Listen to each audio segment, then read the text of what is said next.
Hi, everyone. My name is Rabbi Adam Frieberg, and I'm the Assistant Rabbi at the Young Israel of Hollywood, Fort Lauderdale. And it's a pleasure to join you as part of the Young Israel National Council's 4 Minutes of Torah initiative. Those who know basic Hebrew will find a puzzling word in this week's double Parsha. It's a very special week, as after so many weeks, we finally realign our Parshiot with those of Eretz Yisrael. When the tribes of Reuben and Gad express their commitment to help the rest of the Shvatim in their armed battle to conquer Israel, they say, "Nachnu na'avor chalutzim lifnei Hashem, Eretz Knan, v'itanu achuzat nachlasenu me'ever le'Yarden." We shall cross over armed before God to the land of Canaan, and ours shall be the heritage of our inheritance across the Jordan.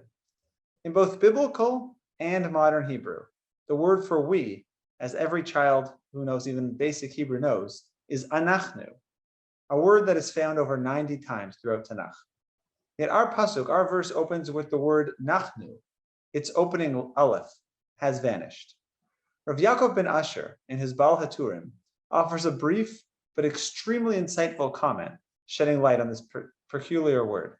He points out that there are only 2 other places in all of Tanakh where the word nachnu, without the aleph, appears. The first time the word nachnu is used is after Yosef, after Joseph accuses his brothers of spying. The brothers respond, "Vayomar elav," they responded to him, "Lo Adoni, ve'avadecha ba'u lishvor achel." They said to him, "No, my lord, truly your servants have come to procure food. Kulanu b'nei ish echad nachnu, kenim anachnu, lo hayu avdecha meraglim." We see the juxtaposition right there in the same pasuk. All of us, sons of man are we, nachnu. We are truthful people. Your servants have never been spies. Even in that same pasuk, Kulanu b'nei ish echad nachnu, without the aleph, kenim anachnu, with the aleph. In this context, the brothers are demonstrating their unity, their achdus. Their proof that they are not spies is the fact that they are related by blood.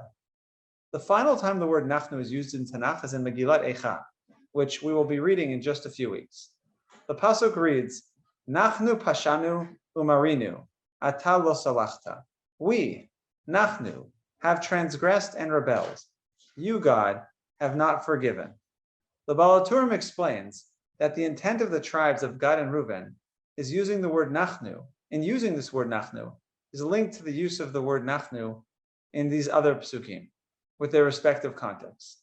They mean to say that if they will help the other tribes enter Israel, thereby acting as a cohesive unit, as Joseph's brothers did, displaying unity, then the entire nation will enter Israel successfully.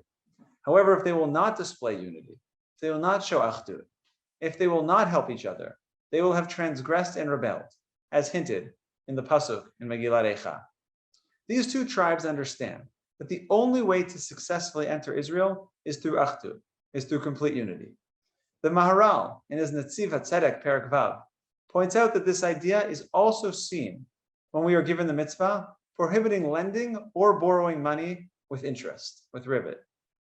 The pasuk links the prohibition to the fact that God gave us the land of Israel. The Maharal explains that despite the fact that both the lender and the borrower happily agreed to the deal, they both happily borrow and lend with interest, the very fact of lending money for profit demonstrates a lack of unity, a lack of achdut, and a lack of brotherly love within the Jewish people. And although this prohibition certainly applies outside of the land of Israel as well as in the land of Israel, its message is central to Jewish presence in our national homeland, and therefore the Torah ties Yishuv Eretz Yisrael, the land of Israel, to the prohibition of rivet. As my family and I prepare to make Aliyah in just a few weeks and leave the Young Israel movement, at least formally, we do so while thinking about this message. I hope and pray that as we become part of the national Jewish people living in the land of Israel, that we can strengthen the Jewish people and focus on this idea of achdut, of loving our fellow Jews, who Baruch Hashem will be all around us in all areas of life, and increase unity amongst our Jewish people. But no matter where you find yourself, especially at this time of year, as we find ourselves in the middle of the 3 weeks, let's learn from Shevet Reuven and Shevet Gad and increase our unity amongst our people. And hopefully, Bezrat Hashem, if we're able to do so, maybe, just maybe, we're able to avoid yet another Tisha B'Av. Shabbat Shalom.